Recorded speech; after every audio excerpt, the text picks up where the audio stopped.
In our previous lecture, we talked about the basic SN curve, and we showed it on log-log scales, a log of the stress amplitude on the vertical axis and the log of the fatigue life, number of cycles to failure on the horizontal axis. And in between 10 to the 3 and 10 to the 6 cycles to failure, we said we could draw a straight line, and then we basically hit the endurance limit. And we talked about how this is an approximation to the actual material behavior, and then if you have actual test data, you should use it as opposed to this kind of rule of thumb type curve. We said that the endurance limit was about 0.5 times the ultimate stress, and it at this point it kind of intersects this line that corresponds to a stress level about 0.9 times the ultimate stress. Here's what our waveform looks like for rotating bending with zero mean stress. We have a maximum stress here and our minimum stress down here. And for whatever our stress amplitude is, what we would do would be to enter that into this figure. So if this was our stress amplitude, then we would bring it down and determine the number of cycles to failure. So it's a pretty straightforward way to use this data. Of course, anything less than the endurance limit for your steel, then you'd have an infinite fatigue life. Not accounting yet for any environmental factors. Well, there's another thing we want to talk about, and we're going to talk about the details and go through a fairly relatively detailed example, and we're going to look at what's called mean stress effects.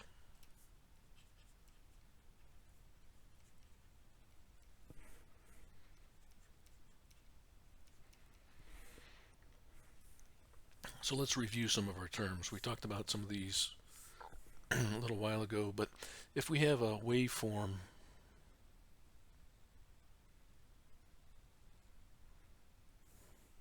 that is not with a mean stress of 0,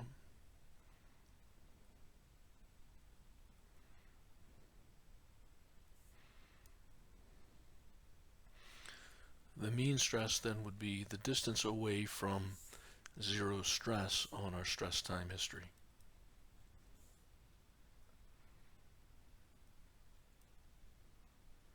We still have our maximum stress right here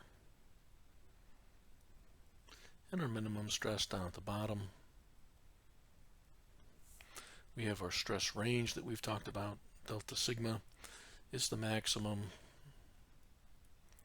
minus the minimum value. And then we have the stress amplitude, sigma A, or as we've been using it on our SN curve, S sub A, which would be half of the stress range. Of course, if we were, as we pointed out before, we can define the R ratio. It's defined as the minimum divided by the maximum stress. And so with an R ratio of -1, then we have our fully reversed loading. R ratio alone is not sufficient to describe the entire waveform, but it can give you an idea if it is more on the tensile side or positive mean stress, if it's more on the negative side or negative mean stress, or fully reversed. Let's see, so for our outline format, we can kind of label this section over here number 1, the terms associated with mean stresses. We can put in the mean stress here as an equation. It would be the average of the maximum and minimum stress level.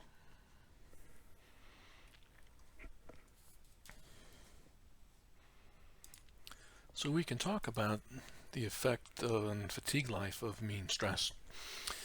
And This will make sense when I draw a plot, but what we can say in general, the higher the mean stress, the less alternating stress is needed to achieve a certain fatigue life.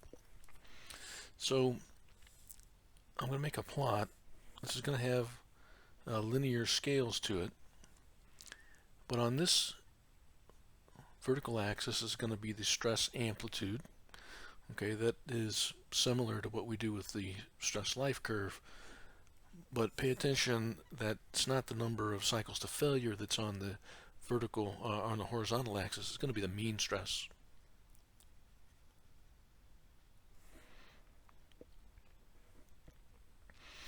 All right, so suppose that we had a mean stress of 0.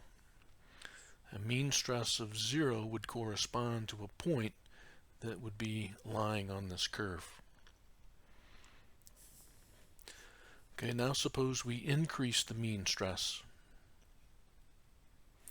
As we increase the mean stress, then the stress amplitude for the cyclic load would decrease to keep the same life.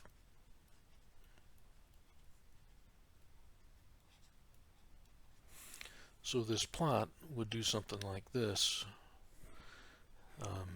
maybe for that shape. Okay, so this line represents a line of constant fatigue life of, say, 10 to the 6 cycles. Now here, when we have such a high mean stress that we can't have any alternating stress, that's kind of like a strength limit of some sort. We can think of it that way. And in fatigue testing, you really never have a fatigue test that actually touches this axis with 0 alternating stress because, well, then you don't have a fatigue test. And we can do something similar for other lines of constant life. And it's common to do this per 10 to the 5, 4, 3, and so forth. And so if we showed that on this plot,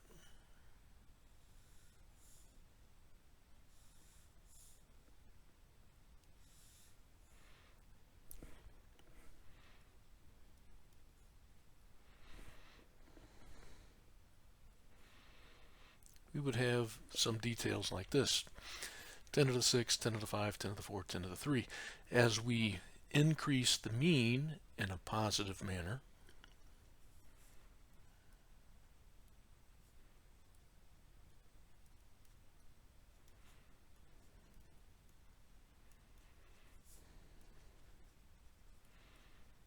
talking about tensile mean stresses, compressive mean stresses tend to be beneficial to the fatigue life. So we can design on a worst case situation where we have 0 mean stress, or we can do things like only taking the portion of the stress amplitude that's above on the positive side of the axis. Now, where the point converges to on the mean stress axis is a point of debate.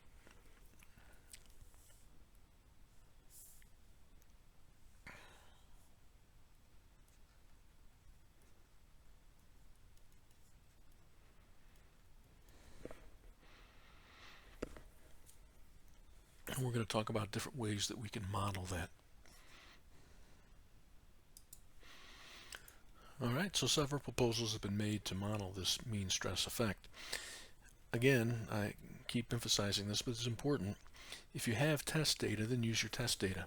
If you don't have the test data, then you can use one of these approximate methods. So again, instead of having all the different levels on the vertical axis, we're going to just look at the line corresponding to the endurance limit. So in this figure, SE would be the endurance limit.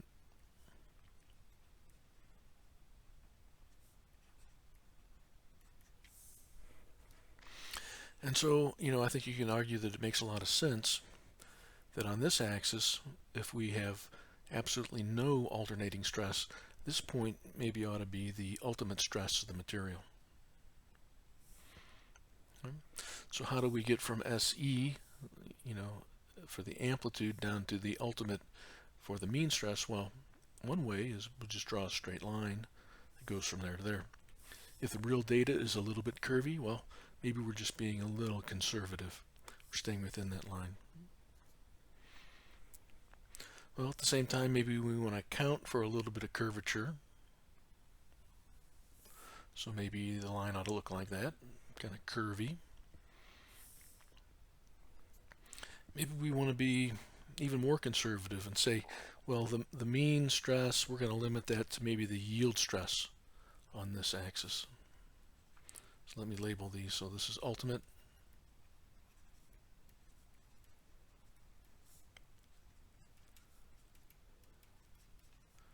This is yield stress.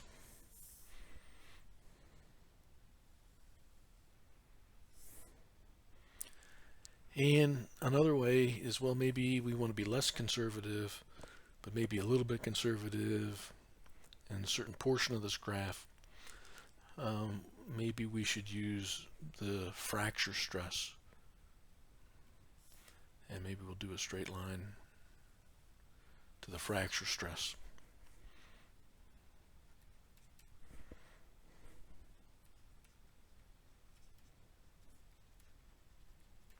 And the fracture stress, we're going to define that as the load at failure in a tensile test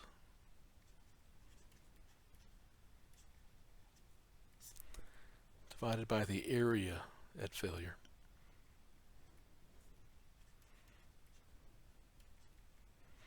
Okay, so this isn't the nominal fracture stress where you use the original cross-sectional area. This would be using the final cross-sectional area right before it breaks and after it's necked down. In fact, we could probably put this in here that this should be the true fracture stress.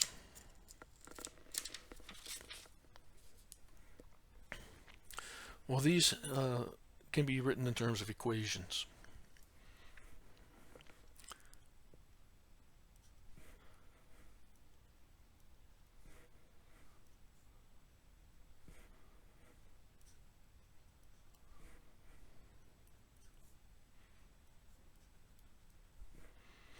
And if you've used one of the popular machine design books, if you're a mechanical engineering student, you've probably heard of some of these terms before.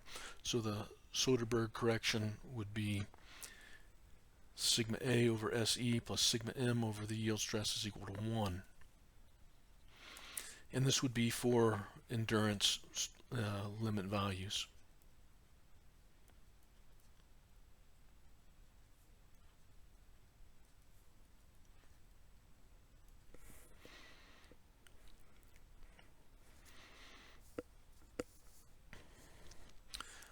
The straight line that goes to the ultimate stress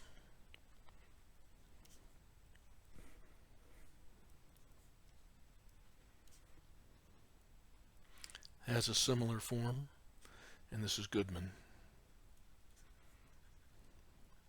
The Goodman mean stress correction. If we want the curvy line, we get a little bit of parabolic effect here. That's an A. We'd have sigma A over SE plus sigma M over SU squared is equal to 1, Gerber. And then the last one that we're going to look at, consider, would be the amplitude over the endurance limit plus the mean stress divided by the true fracture stress is equal to 1. And this is called the Morrow. Jodine Morrow proposed that one.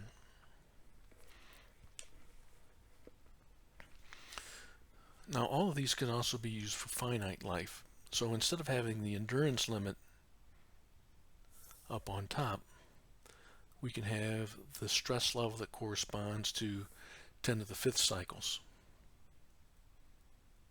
or what have you. And for that, what we would do is we would replace the SE term and all of these with the level S.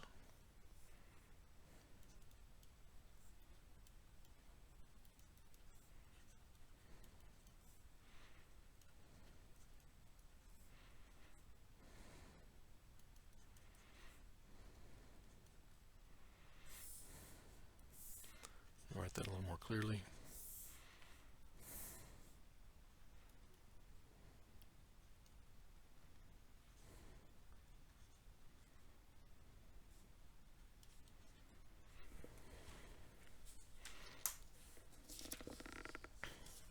So for example, if we wanted the Goodman for finite life, it would be sigma A over whatever stress amplitude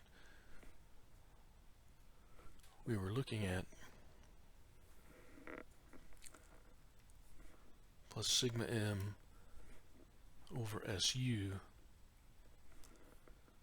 equal to 1.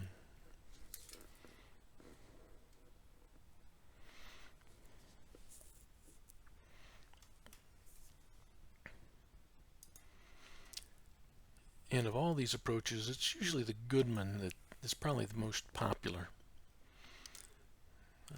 the most used.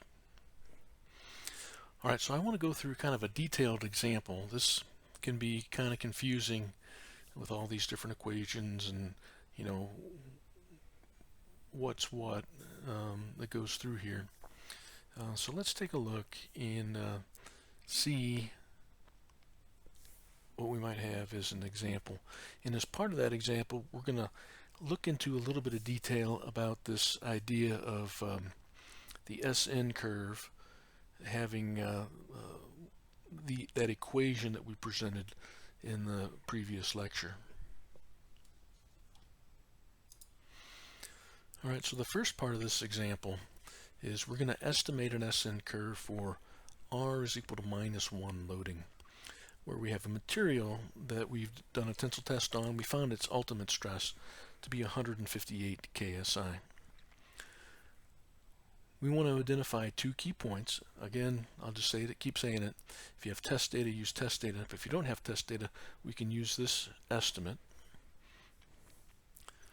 Two key points. One is 0.9 of the ultimate stress.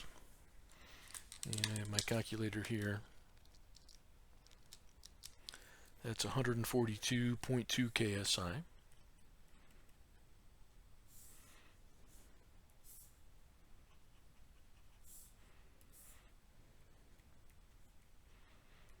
And that corresponds to 10 to the 3 cycles for our estimate.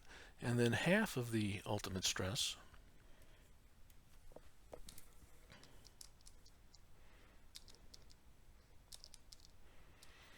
corresponds to 79 KSI at 10 to the 6 cycles to failure. So if we were to plot this out on our log-log axes, here's 10 to the 3. I won't draw it right at the origin, but see it's about here. That would be 142.2. And down at our endurance limit, down here maybe, 79 KSI, corresponding to 10 to the 6. And as we said, we're going to assume that we have a nice straight line fit that we can draw based on the experimental data. And we draw from 10 to 3, 10 to 6, and then go horizontal at 10 to the 6. Now, if you recall, the book gave us a formula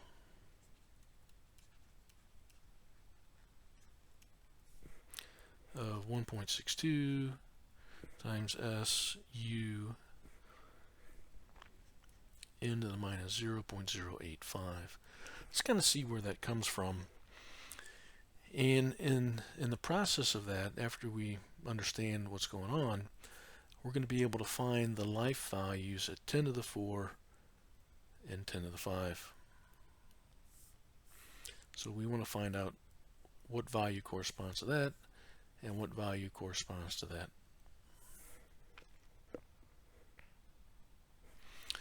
Now, on the log-log plot, our equation fit is that of a power law.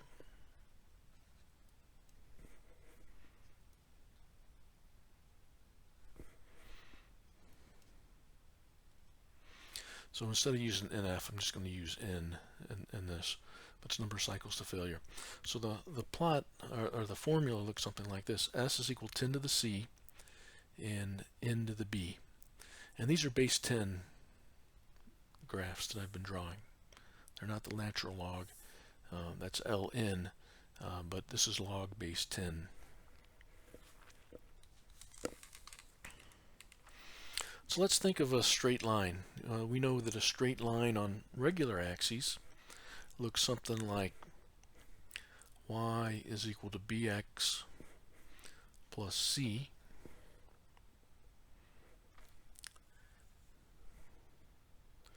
And that's how we get our formula, s equal to n to the b, 10 to the c.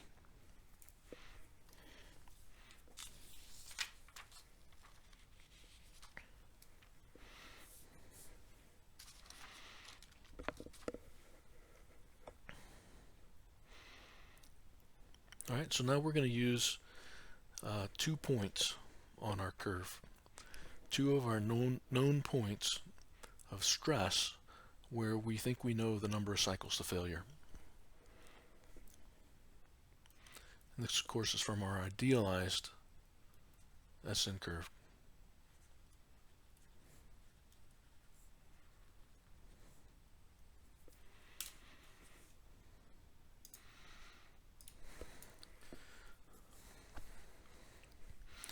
Alright, so the stress level corresponding to 1,000 cycles would be 10 to the c times the number of cycles of 10 to the 3 to the b, and then the endurance limit, or 10 to the 6, would be the same, 10 to the c, but now we'd have 10 to the 6 cycles to the b. And so we can divide those two. Let me get a new page here. Alright, so we're going to divide these equations.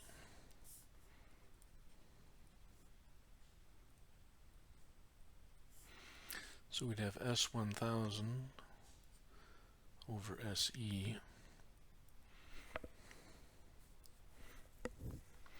10 to the c divided by 10 to the c drops out. We'd have 10 to the 3 divided by 10 to the 6 to the b power.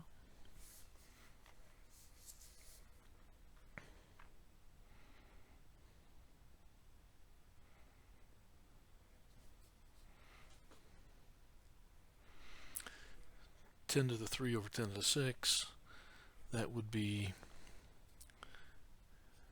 10 to the minus 3 to the b power. And we take the log 10 of both sides of this.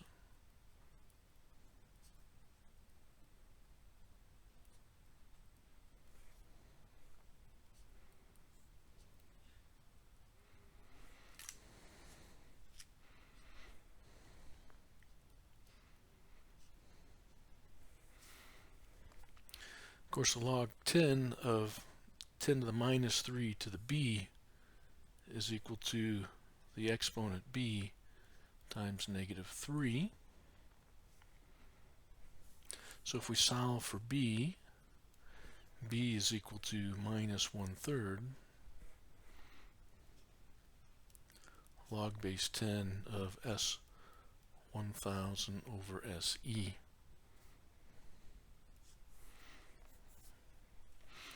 Now, S1000 over SE in the idealized case, again, would be 0.9 SU over 0.5 SU, and the value for that would be 1.8.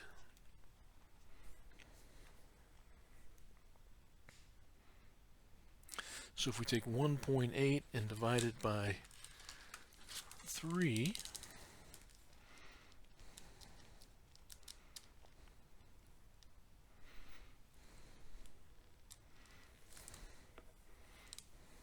I'm sorry, if we take the log base 10 of 1.8 and divide it by 3, then we're going to get minus 0.851.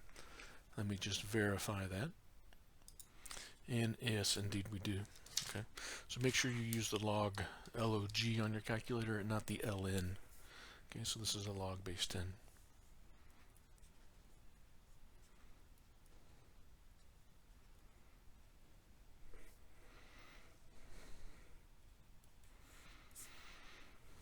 Okay, so that's where that exponent comes from on the number cycles to failure. Now if we want to find the C,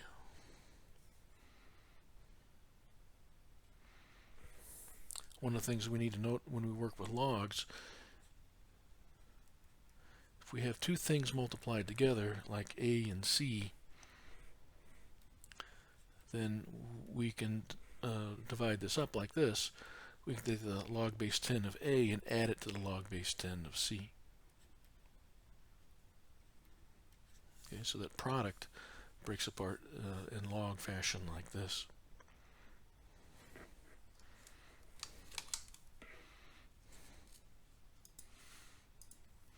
Alright, so if we look at this one, S1000, log base 10 of S1000 is going to be equal to log base 10 of 10 to the C plus a log base 10 of 10 to the 3 to the B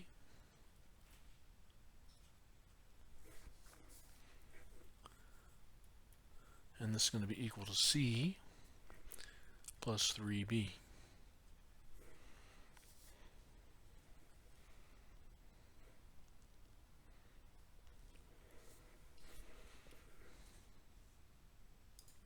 Now we already found what B was equal to before.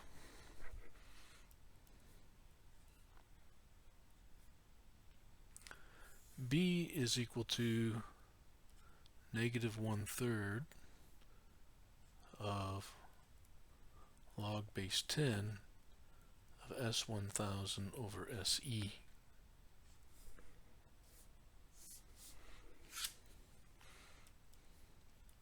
The 3 and the 1/3 cancel out, so we have a minus log base 10 of S1000 over SE.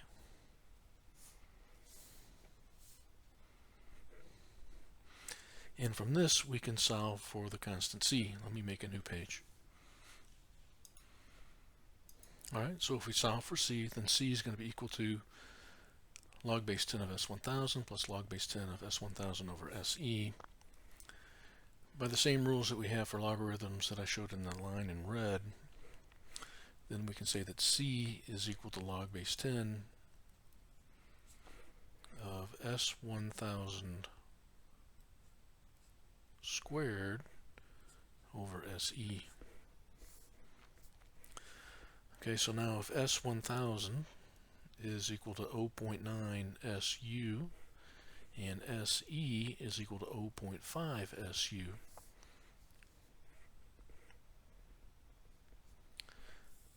then C is going to be equal to log base 10 of 0.9 SU times 0.9 SU over 0.5 SU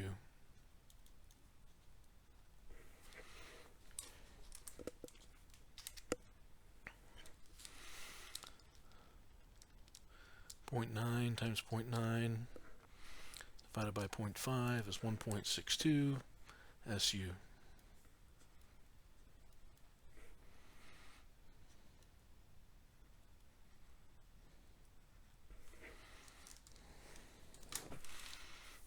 Or, the way we have it in our formula, 10 to the C then would be equal to 1.62 SU.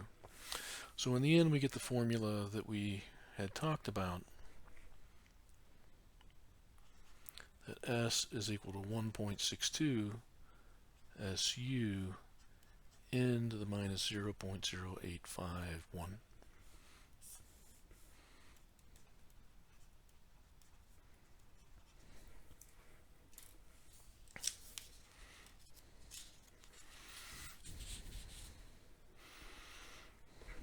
Right? So what we wanted at the beginning of all this was we wanted to know what's the stress level that corresponds to 10 to the fourth cycles. So S 10 to the fourth would be equal to 1.62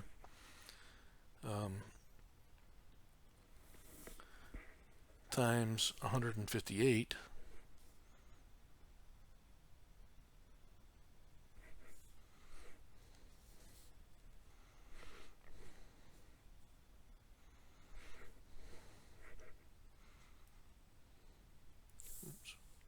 for the ultimate stress. Let's write that down.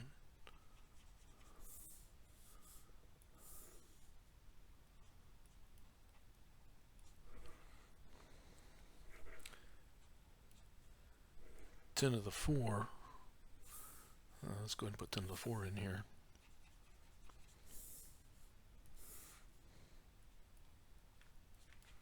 To the minus 0.0851.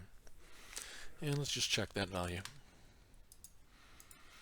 Okay, and with that, I got S of 10 to the 4 equal to 117 KSI. And likewise, in a similar way, for 10 to the 5th, I got S of 10 to the 5th equal to 96.2 KSI. So if we go back to our original plot, we've identified where each of these places are that correspond to 10 to the 6, 10 to the 5, 10 to the 4, and 10 to the 3 cycles to failure. Alright, so those are numbers on our baseline SN curve. What we really want to do is we want to apply one of these techniques. We want to construct what's called a high diagram, assuming the Goodman relation for lines of constant life of 10 to 3, 10 to 4, 10 to 5, and 10 to the 6 cycles to failure. Let's make a new page. Alright, so there's what our SN curve looks like with those points identified for the different decades, 10 to the 3, 4, 5 cycles to failure. Again, this is for R is equal to minus 1 loading. What we're going to do is we're going to construct this high diagram assuming the Goodman relation for lines of constant life. Now, we just talked about it, but just as a refresher, Goodman looks like this. For the endurance limit, it's the stress amplitude divided by the endurance limit stress plus the mean stress over the ultimate stress is equal to 1.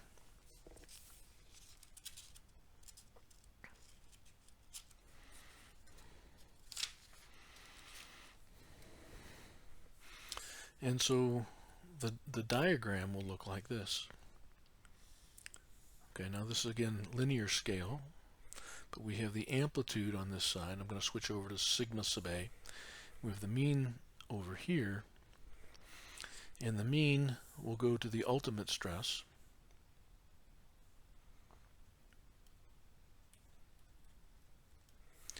And all these other values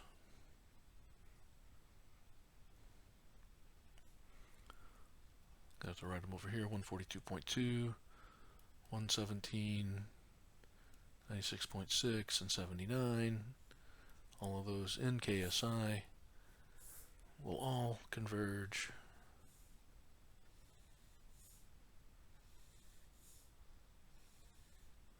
to that one particular spot.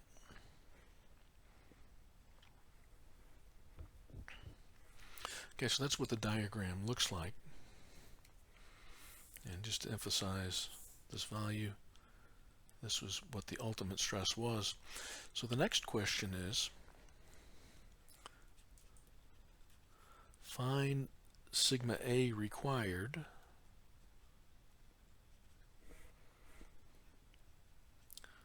for a mean stress of 50 KSI with a life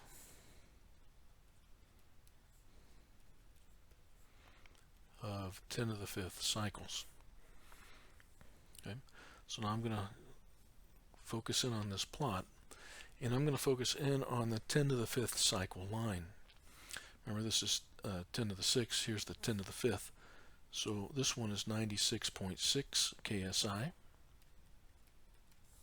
And this point here would be 158 KSI. And let's see, let's make the red line.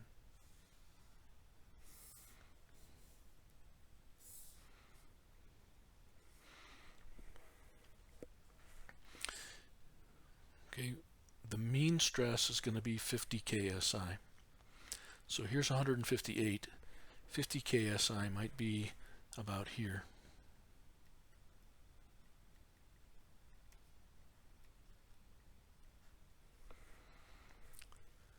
Okay, what stress level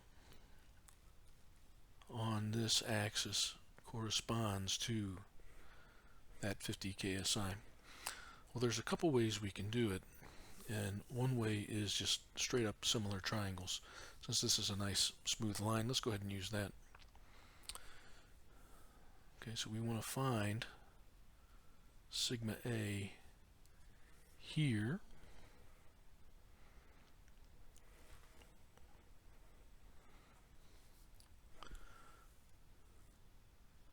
So we can write the relationship that sigma A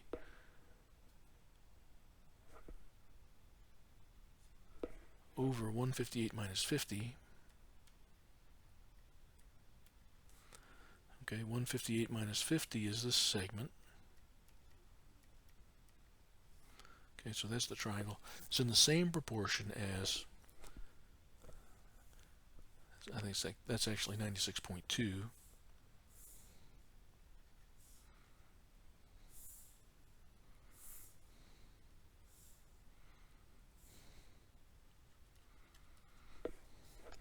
Divided by 158. And so I end up with an alternating stress of 65.8 KSI.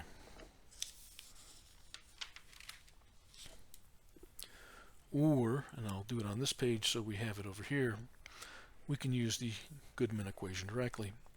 We have sigma A that we don't know. Instead of SE, we're going to use the life with fully reversed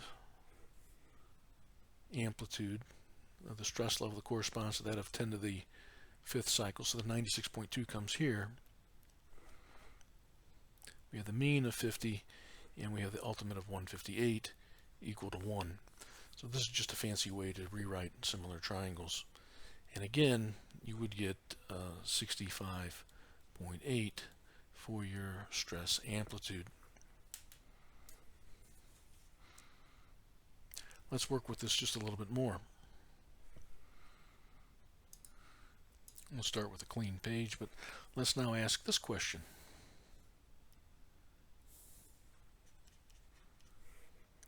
If the maximum stress is 100 KSI,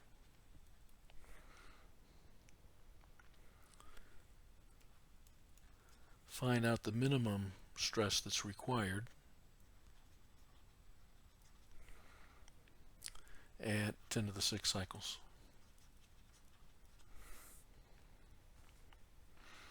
Okay, we're going to use the Goodman again. But now instead of expressing the amplitude as sigma A, what we can do is we can express the amplitude in terms of the maximum and minimum. So sigma max minus sigma min over 2 divided by SE is equal to sigma plus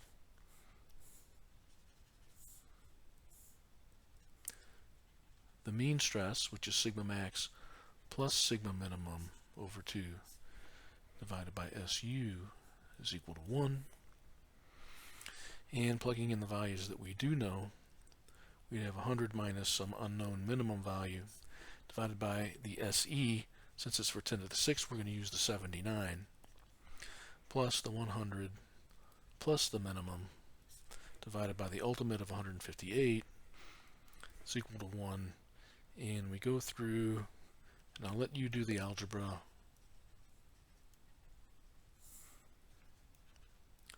The required minimum stress would be equal to minus 16 KSI. Okay, so you can do all kinds of things to play around with the Goodman and all the different ones. Um, we can even do another example. Let's save this page and we'll do one more. Give us a little practice with our R ratio. Suppose our R ratio was 0.2. Remember, we defined our R ratio as the minimum divided by the maximum. And suppose we want 10 to the 4 cycles. We can find both the amplitude and the mean, again by using our equation. For the amplitude, the max minus the min over 2 divided by 117, because it corresponds to 10 to the 4 cycles, plus the mean, which is expressed as the maximum plus the minimum over 2 divided by the ultimate stress equal to 1. And together, that would be one equation. The second equation that we use is 0.2 is equal to sigma min over sigma max. Solve 1 and 2.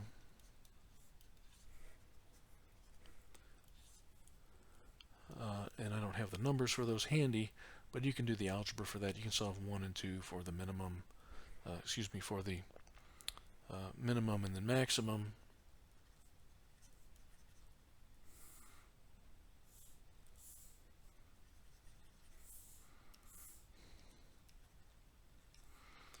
And then you can answer that to find the amplitude and the mean.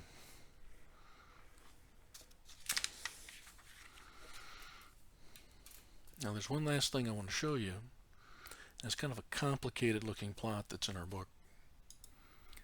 And this is called the master diagram.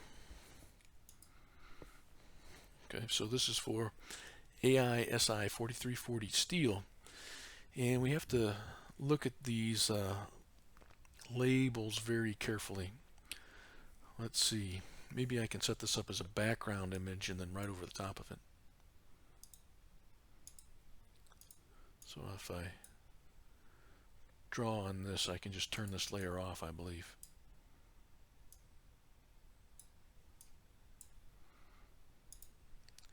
Okay.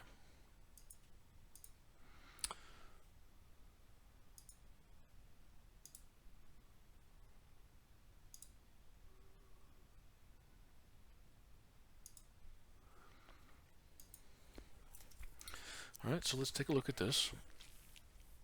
We have two sets of axes in there. One set of axes is tilted with respect to the other. On what we think of as the regular axes is the minimum stress, and this is the maximum stress right here.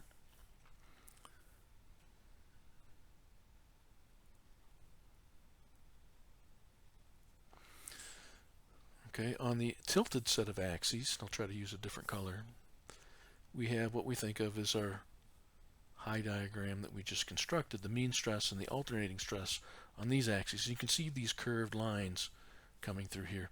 So ignore all these radial lines and just focus on the curved lines. Now, there's actually two testing conditions that they had. One was for an unnotched bar and one was for a notched bar. And so they have 10 to the 4 cycles, 10 to the 5 cycles, 10 to the 6th, 10 to the 7th cycles as those various lines, both solid and dotted for the unnotched and the notched respectively. So if you know the mean stress and the alternating stress, you can find the life that corresponds to a particular stress level. So for example, suppose we wanted to find at 50 KSI, maybe I can use the line tool. At 50 KSI, we wanted to find the corresponding alternating stress for 10 to the 5th cycles. So we have a line that goes there, and then we have a line, let's see, I need to find where that intersects right there. 10 to the 5th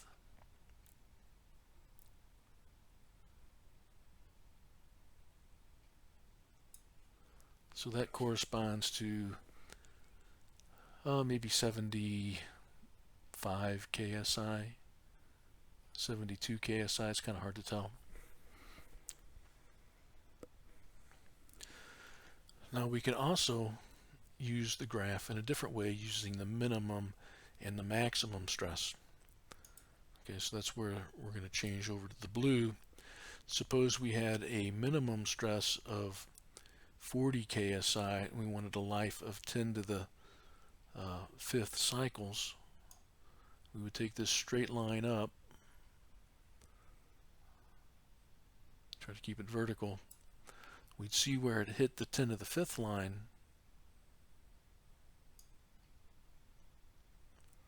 and then we would move it over here and go horizontal, and then that value would tell us what our maximum stress would be.